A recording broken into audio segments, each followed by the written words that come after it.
Hey, what is up? It's your boy Dream, and today I'm going to be going over all of the new content, the new features, the new banners, the new hype things going on in NieR Reincarnation. This is my first one of these videos, so bear with me. It might be a little bit rambly, it might be a little jump cutty. But yeah, let's just get right into it. The first thing I want to talk about is actually a banner that has expired now. Unfortunately, if you're watching this and you're wishing that you could have this, I definitely would be in your shoes. There was a Black Friday event where they put out some Black Friday packs, some special gem deals, and then they also gave us a paid-only multi-step banner. These are a type of banner that I haven't really seen too much of in this game, but in Square's other game, Sinnoh Alice, Yoko Taro's other gacha game, multi-steps and this kind of thing is very, very common over there. So it was super cool to see it in this game, and I look forward to more of this stuff. Hopefully some free-to-play ones with, just tone down the rewards a little bit, but make it accessible to the free-to-play players as well. But I definitely wailed out for this shit on Black Friday. It is so good. I just want to go over this real quick. The step 1 was half off character enhancement materials. God bless character enhancement materials. I am always low on that shit. Step 2, still reduced price, gave you a 10th of a Zenith's cube. I just looked at the picture back when this came out, and I started insta-rolling, thinking like, yeah, let's get a cube. And I went through and I got 2 of them, and I was like, all right, let's go upgrade my weapon. And I was very disappointed to find out that I had not 2 cubes, but 2/10 of a cube. So hopefully the piece of Zenith's Brilliance and the piece of Black Pearl that they added to the game last week will be available in upcoming events, login stuff, just hopefully free ways to get them and build up to these items, aside from the full versions that we can farm right now. And then step 3 is where this banner gets magical, okay? Step 3 is a full price multi-summon for paid gems, but you get the equivalent of a $25 pack of slab fragments, enough to complete an entire rank 1 of any of your character's regular mythic slab upgrades, and a black pearl. This is like a $50 value just for doing a paid gem multi. It's so fucking insane that I went to step 3 3 times. I completed all the steps twice and then went back for a 3rd time for step 3, just because those slab fragments are juicy and the black pearl always a welcome gift. In fact, I ended up nuking all those black pearls today on the winter banner that we'll get into in a little bit. And then step 4 was a guaranteed 4-star of the featured characters. You can see up here, these are some of the featured characters that were on there. That Lars, best in slot wind weapon for swords, and then Noelle, very good spear character. Recover has gimped me so many times in PvP, so very good featured characters that were guaranteed on 4th step. And then 5th step was just an entire NieR day, just in 1 summon. 10 advanced handbooks, enough to do a limit break of any character, including those good old juicy EXs. So yeah, I really hope we see more of this stuff in the future. I just wanted to throw this in there, even though this is an expired banner. More stuff like this will definitely make me think harder about, saving my whale gems and making sure that they go towards stuff like this instead of just regular banners. So yeah, just wanted to talk about that first, get that out of the way. Of course, the Black Friday gem sales, all that good stuff. And then NieR Day. NieR Day happens on the 28th of every single month. It comes with a banner where you can summon 5 times for a reduced cost, and if you summon all 5 times, you will receive a total of 10 handbooks for a free limit break on any character that you want. These can be used with freemium gems too, so you should be able to build up to 10k every single month, be able to get all of your handbooks and your reduced cost summons out of this every month, along with, I believe we get some gems for login bonuses. Yeah, that we do. We get 250 gems for logging in for 5 days, so super good just to go along with it. And then season 4 of Arena, I am super excited about, because not only did they reduce the time from 4 weeks to 3 weeks, making us being able to get our end of season rewards quicker, they also ended it on a day that isn't Christmas, which is super fucking cool. It basically means that Christmas and New Year's are going to be just like coin grind weeks instead of like rank slot hold weeks, which is super nice. You can relax and chill for the holidays without having to sweat and stay up till midnight or 3 a.m. if you're East Coast battling to keep your you know, your top 10, your top 50, your top 100, or your top 1 slot if you're a god among men. And so yeah, I'm really happy they reduced this one to 3 weeks. Ends December before all the holiday stuff really gets kicked off. And yeah, just excited to get my rewards early. I've been trying to keep up my momentum of getting a Zenith Cube every single weekly reset by doing extra fights every single day using freemium gems. So that's the goal. I've been keeping true to it for a few weeks, so that'll definitely help keep me keep that up. And of course, we have our December Mama Medals. Our December Mama Medals work the same way as they did in November. It's not going to be from login bonuses. It's just going to be probably we get the 1,000 from different events. The first 300 that we are available to get are in the new event that dropped today. We're going to talk about in a little bit. But basically, you buy the same things every single time out of the Mama Shop. It's not too different. Nice little boon of stamina and summons every single month. And then new effect, Provoke. This is our first gaining of something of this kind in the game, and it's a full taunt if you played in any kind of other games. It basically makes all enemies attack one unit, who is your tank unit, for the duration of their turn until it cycles back to them, and then it can go free for all once again. Of course, AoE attacks hit everyone in the map, so those will still target the entire team, but basically this is like a good, like, sometimes you'll run into PvE cycles where you get your entire chain off, you know, you get a nice like 25 chain, and then a few of your characters have ultis early. And so this would be like a really good ulti to pop. Maybe have her in your first companion slot, so that way she gets the added companion, or the added ultimate bar bonus from having a companion shoot go off.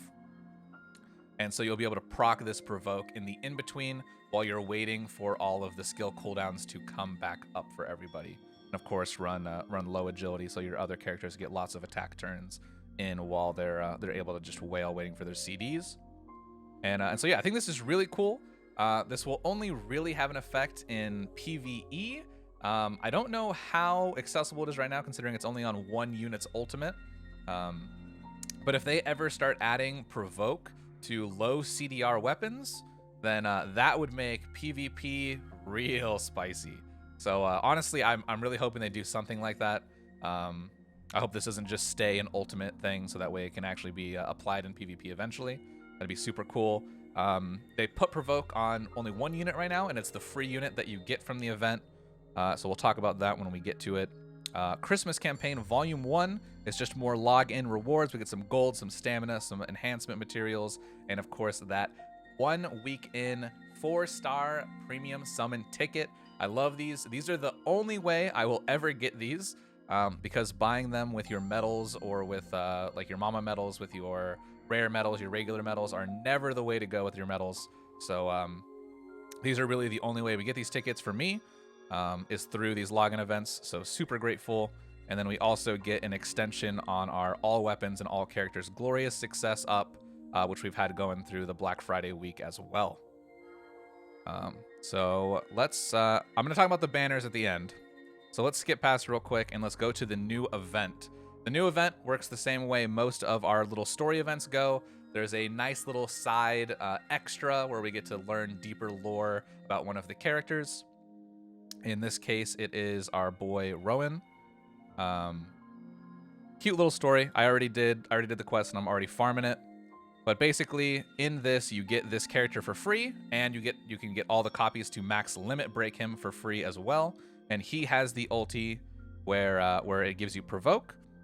It also comes with a Dark Staff, which you will also farm to get these bonus medals if you're free to play, or if you're just choosing to skip out on this banner specifically. The first thing you always want to buy out of event shops like these is the first copy of the character and the weapon, and then just start buying out the copies of the weapon, put it in the back of your sub slot somewhere, get that bonus 10 coins, and usually start dropping down to doing very hard 3 instead of very hard 9 for your grind. And then, you know, if you're someone who pulls on the banners like me, then once you get the Merry Gifts and the Predilection Antlers, then you're going to want to start moving back down to normal 3, because it's just insane coin gains per stamina. So yeah, let's jump into that event shop real quick. Shop exchange. And you can see here, these are all of the shop items. I already bought out the majority of the good things. Of course, always you want your first copy of the character and weapon, and then the weapon dupes as the first thing you buy. Always. After that, of course, go grab your stam, your mama's medals, the upgrade materials for your weapons and for your characters, and then the premium summon tickets, of course.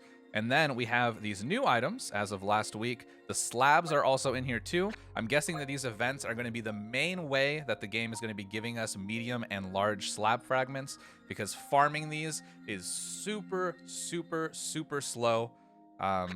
You get like 1 or 2 from doing 10 gorilla runs. You get 1 or 2 from doing some hard mode dark coin quests. You get 1 or 2 doing this event itself.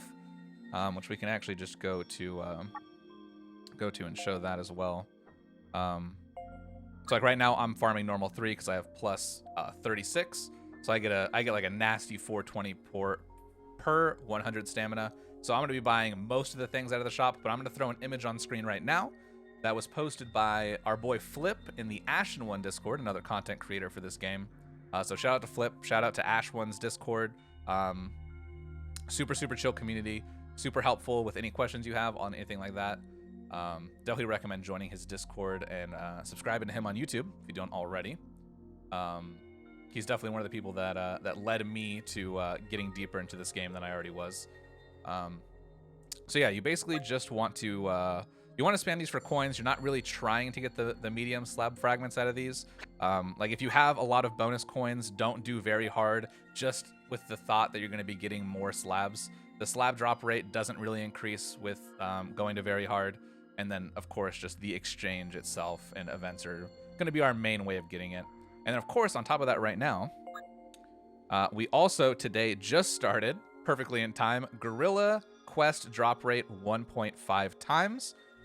So if there was ever a time to go grind your small fragments to finish off your roster of characters that you use, and to start getting dipping your toes into, definitely don't go super hard, don't go nuke all of the fresh stamina pots that you got for the month resetting on getting just your normal your medium fragments. You're gonna get them. The bonuses aren't gonna be too big.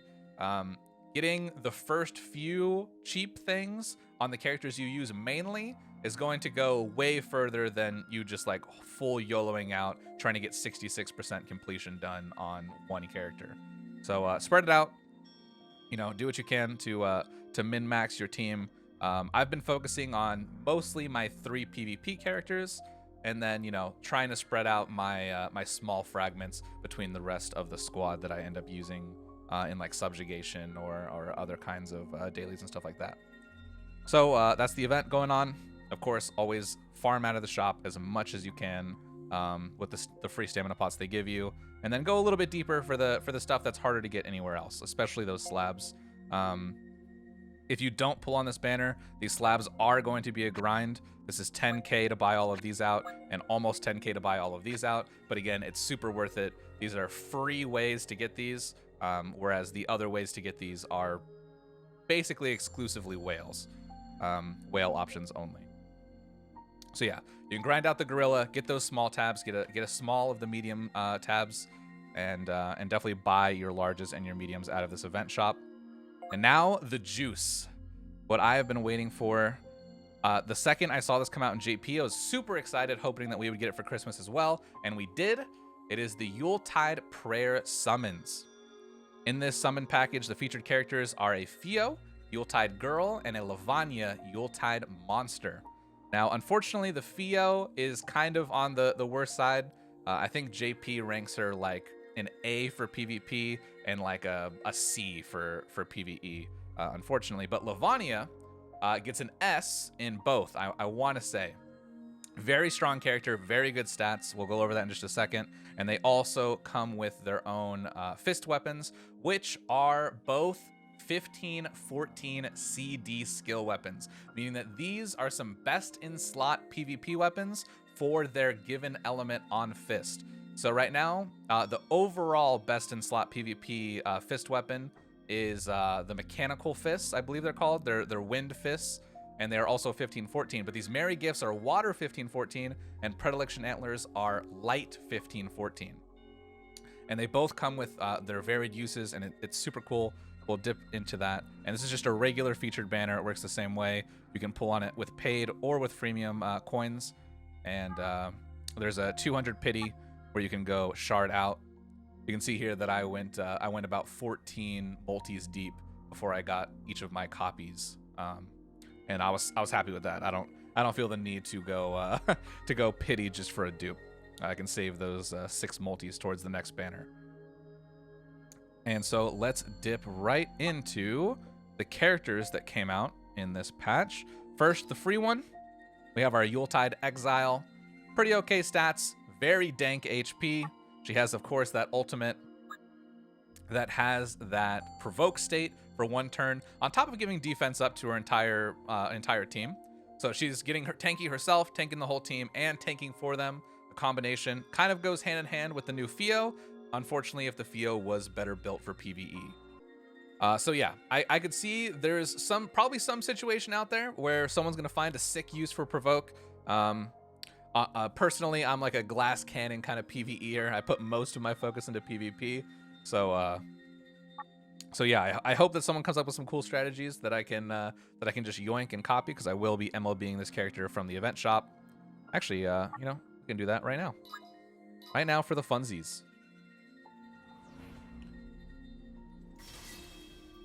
I always enjoy getting free max limit break 4 stars from events. Be them weapons like Faith in the last event, which is a super sick PvP sub sword, and also a sick just, you know, main hand water sword, since I didn't have one beforehand. For subjugation, I was using upgraded 3 stars that I turned into 4 stars. So having an actual 5 stars is very nice. Well, there we go. Got our chick max limit broken, getting the rewards, of course. Not only do you get slabs from the event reward exchange shop, but you also get them from all of the missions that you can see here too. You get lots of smalls, quite a few mediums, and also even some larges from this, I believe. Yeah, right there. Using her in your team 50 times. I just threw her into my farming team itself for 50 times, and then threw her back out. So yeah, super cool character. Let's go ahead and just nuke all of the rest of my of my character enhancement materials, because this is my way of making myself not pull on any more characters. Basically, if I know I can't level them up, I can't spend more money, right? All right, so that's the free character that we get. You get her and a weapon, max limit break for free, just for doing the event. And then our Antler boy. This is my shit. The instant I pulled this boy, he was my he was my last multi one that I kept going harder for. I instantly max limit broke him with advanced handbooks. You can see his HP very thick, almost 44k before Mythic Slab, before PvP streak bonuses.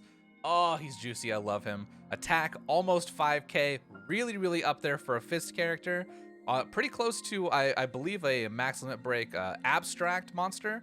And as we know, the abstract characters are fucking busted. So having stats that match an abstract character, along with having better passives for PvP, oh baby.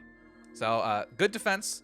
Doesn't have any upgrade to crit rate or crit damage or agility, because its passives do not go that way. Let's go look at the ulti real quick for PvE, because really you're not getting ultis off in PvP unless some crazy shit is going down. I think I've only gotten an ulti off in PvP maybe like once every 1,000 matches. So deal 70% damage 5 times and increase light damage for your whole party by 30% for 30 seconds. An insane subjugation unit. I wish that I had this for the beginning of this wave of subjugation. My light team would have definitely been in the S tier had I had this unit. So I look forward to the next time subjugation comes around. I will definitely be hard farming that shit. But our first ability is Valiance. Valiance and Soldier are 2 passives that are going to be coming out a lot in the new characters that are going to be coming out, and they are basically our Vigor and our Fleetfoot, but for the entire party. So Valiance is attack up for the entire party. This is a flat 15 all the time, not timed. Feels good, man. I like seeing stuff like this makes me want to put stuff in PvP teams. Like, it's stuff like this that that really makes me feel like, okay, best in slot isn't always just the EX character. Like, EX Levania is a fucking beast, don't get me wrong, especially with how many light weapons are out there with his base reduction to light damage. But it's stuff like this where it's like, okay, well, if my other characters, you know, if they just had 10% more attack, if they would be finishing off characters with auto attacks, if they had 10% more attack, would they be one-shotting with A2's Fire Sword, her 14-second skill? Is that the difference maker? And if so, throwing this guy in is going to be better overall for my team over throwing the EX character in.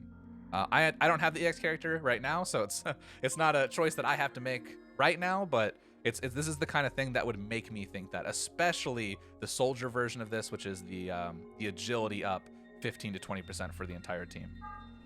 I can also see a world where you run 3 people with soldier, and everybody on your team is getting 45% fleet foot, even if they didn't naturally have something boosting their agility. They're all walking in there with 1450, which is going to outspeed anyone with 0 investment or with slight investment, right? So if you invest, like, if your like main hand has like a timed fleet foot or basic fleet foot on it, and then the rest of your kit is CDR, and you have 1450 to start out with, you put on like an agility mem for your first slot of your CDR memes, and you're gonna be like, what does that come out to? Probably like 1700 agility while still being built into cooldown reduction. I think that it's like, there's super cool stuff for the future to be thought about, where just, you know, where basically everyone's not just using EX Gale, EX Monster, and EX Ayaka or EX Noel. You know what I mean? There's a world where we break out of the meta of doing that, right? And then his second passive is Luminous Rush, where he gets a 40% bonus for any light affinity weapons in his Outload. This includes his sub Outload. So eventually, when I get my EX Fist build going, they're what I'm working on next. He will get bonus stats from the HP, the attack, and the defense that is the base of any light weapon in his arsenal, including his antlers that came with his kit in this pool, in this banner. So super sick character. He's in my PvP Outload. I'll show him off a little bit more and how that build looks in a second. And then our final character that came out in this banner, the Fio. Again, like I was saying earlier, unfortunately, her stats very subpar. And it just, what she does right now just doesn't make up for it. Her HP, very thick. Her defense, not that high. Her attack, very low. Her ulti is pretty cool for PvE. Defense up for 30 seconds. Skill cooldowns reduced. So that way that in-between time, if you were like doing Provoke memes, right? That in-between time is even shorter. And you have the Provoker doing 30% up defense for your team, and this Fio doing 30% up. So you're getting very tanky, and that time your tanking hits is lower. But on that same note, even though they gave her a PvE ultimate, they gave her PvP passives. And so it's like, I don't really know where they were trying to put her. Like, they kind of built her halfway for both, which makes her bad for both. She has Valiance. It's the same thing. It goes up to 15%, just like Levania's does, but this one's timed. So if you're going for defense, provoke, long-winded heal battles in PvE, this is going to run out before you even get to the boss, probably. And so it, like, on PvP, on paper, this looks sick. I like it. Same thing with Soldier, the other one I was talking about. This is the agility version of the same thing. 15% agility for the entire team, timed. And so Fleetfoot, not that good in PvE. For like tower stuff, it is. You get more auto attacks off while you're getting wailed on between CDRs, but this is mostly a PvP skill. And yeah, again, her stats are just too low to really justify her right now. If you can only build 2 strong characters and you end up pulling her and you just want to support your 2 characters and have her be in there as FOD and just build her full defense, full HP just to tank hits for you, I could see a world where that's good for PvP. But like, if you have the resources, you should just make a 3rd good character on your team. I don't think there's any reason to throw 1 slot if you don't have to, basically. So yeah, that's the 3 new characters that came out. 1 PvE character, 1 not so good for either, and then 1 PvP character that can also be used in PvE since his Valiance is not timed either. He'll give that attack passive to the entire team always, even in PvE. Let's go over to their weapons, which is honestly the most exciting part about this banner. Like I was saying, they are best in slot fists for each of their individual elements. So first, let's start off with the Antlers. The Antlers have very good stats, okay-ish HP, very high attack, okay defense. And then on top of that, Levania has the 40% bonus stats from light, so he's getting 140% of each of these lines. So he's getting a lot of attack from these fists, a decent HP and a decent defense in the end. So it's okay that those two are a little bit lower because he's getting some sick nasty stats at the end. Like I said, both of the attacks at level 15 at max are 15, 14. Also have pretty okay multipliers on them. You're not going to be able to one-shot with just one of these skills, but if you're getting both of these skills off on one target in PvP, they're getting laid out. Especially with the Lucid Boon, it comes with the 30% light damage, meaning that you could put this in the back of even a non-fist character, and with how high its attack is, and that Lucid Boom and Vigor being its final thing for the 10% Vigor at 15, this is going to be something that you could put in the back. Like you could do Sword of the Titan with a 2P sword and this, right?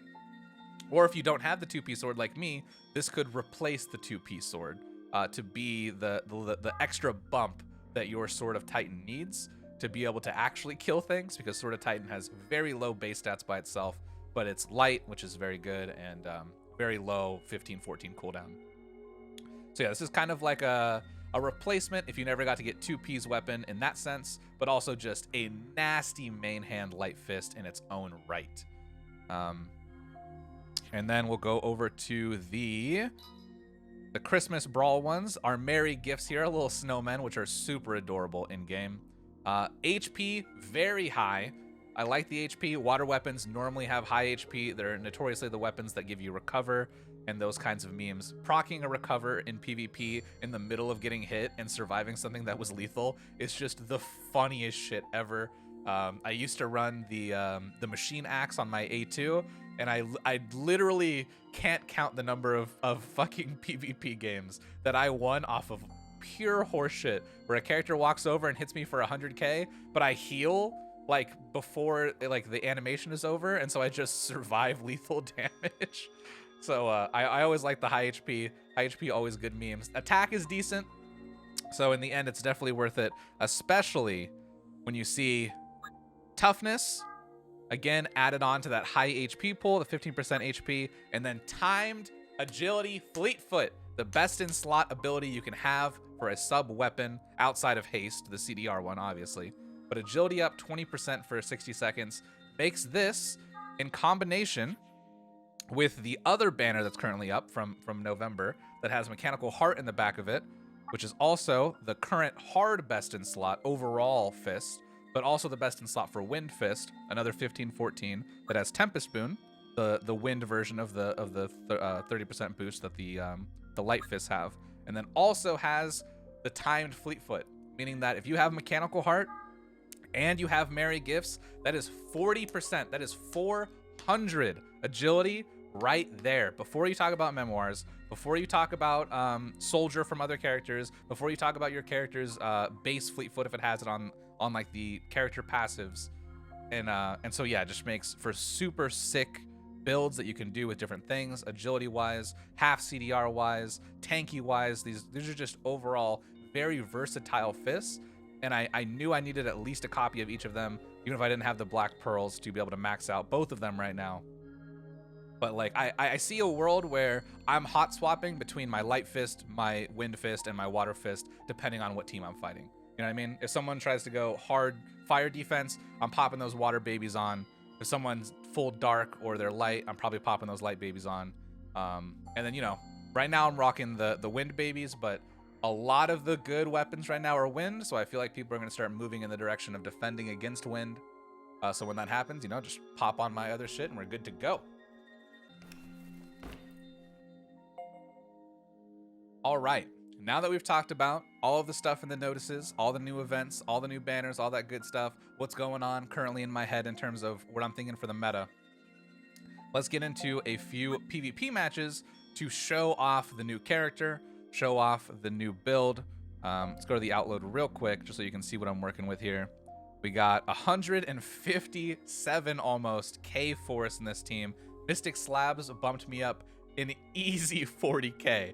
No joke, 40K. It has been, the Mystic Slabs have been so fun in PvP.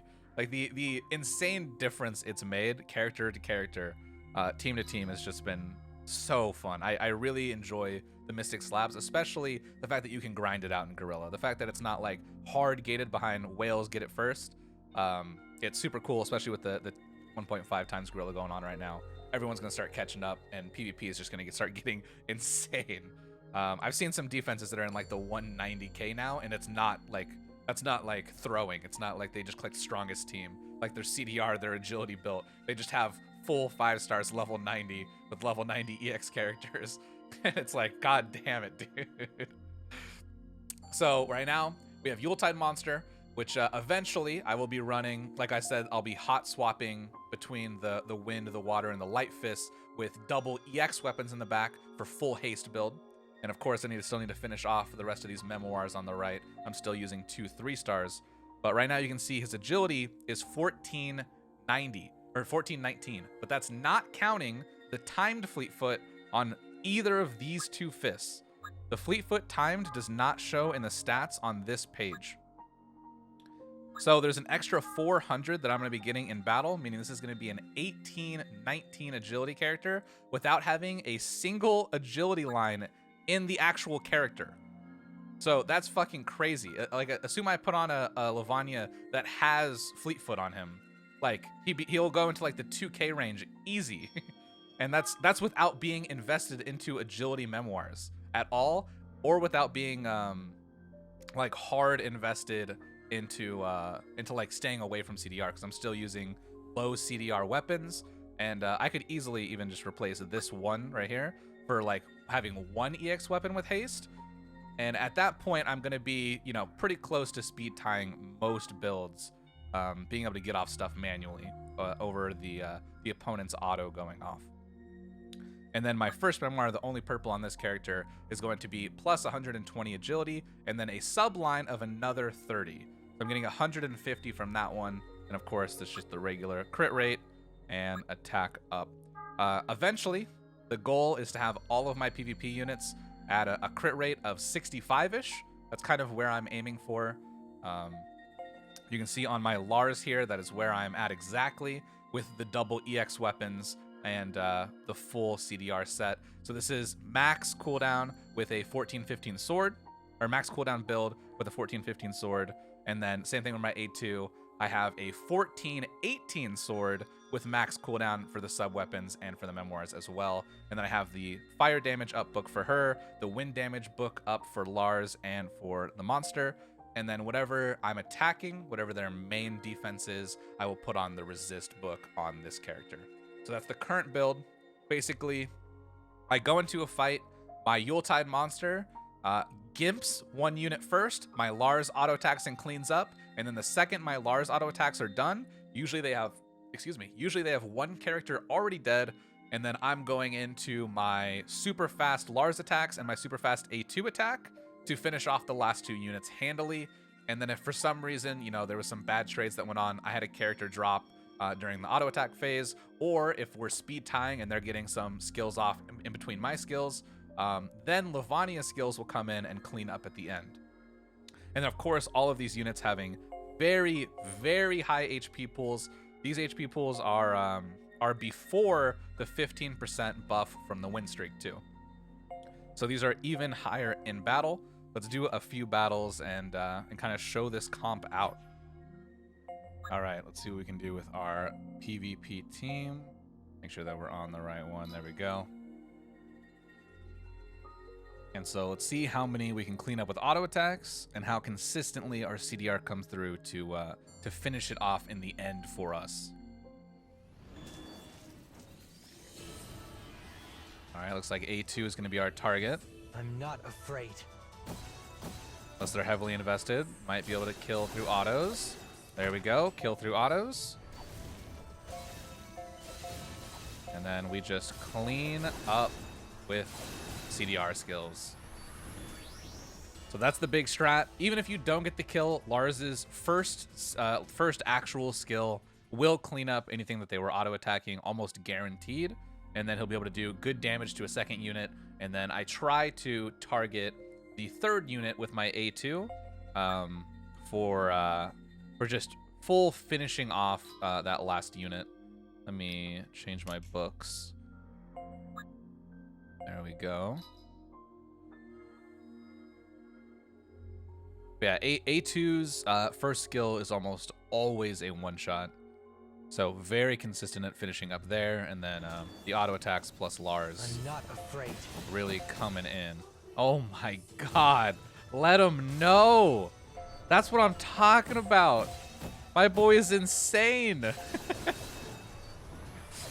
then Lars coming through and cleaning house with those 14-15s, full CDR build. And it's, oh dude, it's, I love this comp. My PvP has become so much more consistent, even against these higher ranked people. Easy peasy. Use my use a refill from my last 100 freemium gems. I try to stay away from popping my paid gems on refreshes. I'm not afraid. Okay, that was definitely the wrong target. She has hella HP. But it looks like we're gonna get away with murder, having high HP pools. That B2 is one shot, yep, and then our Levania is gonna clean up for sure. So you see most teams usually go for agility, CDR, or HP, but with Mems you can really kind of go a little bit of all three. With Mems and Mystic Slabs, you can kind of mismatch where you're pretty decent in all of them, and then you just lean hardest into one of them. I feel like I see way too many people just lean into a single one and leave the other two just completely untouched. But I mean, it could just be that they just don't have the sub weapons or the mem rolls to really support it. So I can understand that, but I'm not afraid. okay, looks like we clean up these swords with auto attacks. Yeah. I'm not too scared of that Emil. Yeah, he is tickling right now. Wow, something actually survived A2. That's actually wild.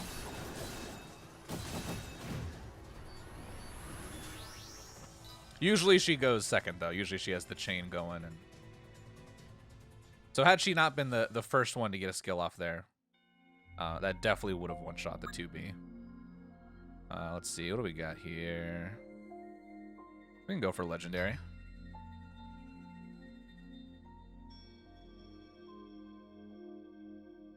Probably pretty doable.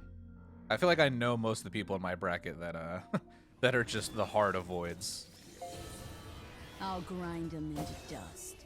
Okay. Pretty okay. Okay, so we're not gonna get a kill, but we're gonna survive and be able to get skills off. So Gale dead before she gets attacks off. Lolly dead. And then she is super low, ready to get cleaned up by any skill or even just A2's auto attack coming through. My A2 has no speed investment whatsoever, but it's half on purpose so that really the goal is that I get 2 off, they get 2 or 3 off, and then my A2 at the end, like basically when everyone's skills are said and done and anything's left from having just really high HP, high defense, she usually gets the first move before the pod with her auto attack to clean up whatever is left. And in a case like that where she gets to go before the skills even happen, then it's even more so just super free. This guy's total force is super low, but it is because he is very, very built into his CDR and his agility. He did not build at all into just padding his stats. I'll grind them into dust. But it looks like we're going to be able to auto attack our way through this one and gimp him. Yes, we will be. Power to kill our enemies. So now we just come through, finish off. A2 come with a bing bang boom. I would say back my old build for this was this exact team, but my instead of Levania with the fists, it was 2B with the light sword, and then Faith and her Yorha sword behind her for the attack and the Fleetfoots. But yeah, it got so much more consistent with the HP that this Levania costume brings, along with, of course, the new fist making it double timed Fleetfoot, exactly as 2B had. So makes it way more consistent. Enjoying that. Let's hit up our girl Amber here. Breaking back into the top 10. I'm a gentleman of refined class, meaning that my defense team is just a 3-star 0, so that people can farm coins off of me, so that I'm not consistently matched up against the top 4 players in the bracket. Because as fun as it is to try to beat them, it is not equally as fun to try to farm coins while trying to beat them, especially if I'm spending gems for resets. Definitely try to hover in like the teens and the 20s, so that whenever I do feel like doing resets, I can pretty consistently keep the streak going.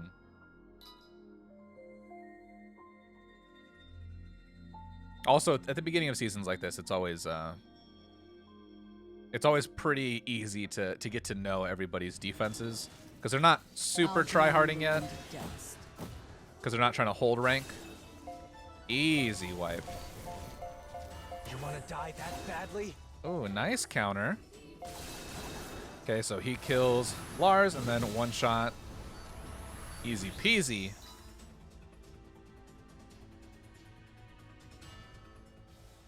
Another strat, while we're just sitting here bullshit and talking while we're doing PvP.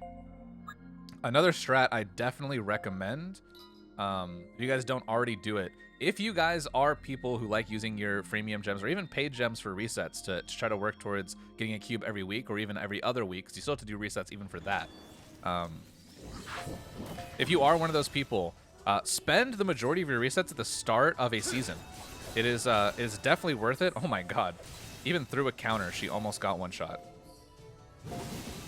That is wild. Oh. Let's go already. And bam, boom, boom. Yeah, the cleanup. The cleanup is always there with A2. Very consistently.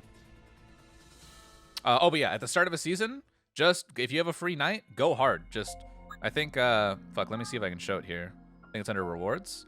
Yeah, I think this is the second or third day of this season, and I'm almost at 500 wins. Because the first day I just sat there killing bots with resets. Kill bots, resets. You can auto them. You can do it. You can do it half AFK, and yeah, it basically just gets you your. That's why I was able to get my Zenith so quick this week, having already bought it out, so that I can start farming for next week's Zenith with this week's resets. Definitely staying away from Alexi. Alexi, pretty thick. This 2A looks like they're bluffing. So I imagine this is probably just a pad team, not an actual investment team. I'm not afraid.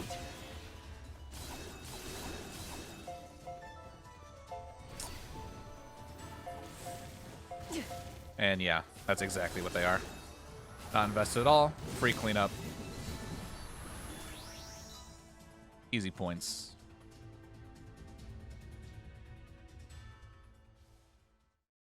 Usually people, if they have that kind of power and it's and they're not in like a really optimal slot, then like their defense would carry them to top 10, just because only 10 people would be able to kill them consistently.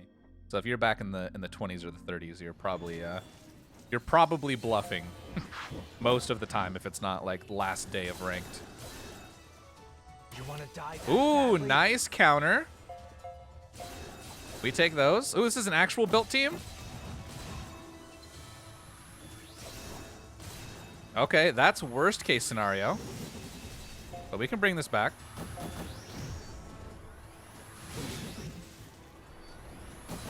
So we're still super healthy. They're one-shottable. We just need to survive this attack, and we're good to go. Yeah, and you're not going to do 180k to my Levania in one attack. Not unless you're a two-hand sworder or an EX character for sure.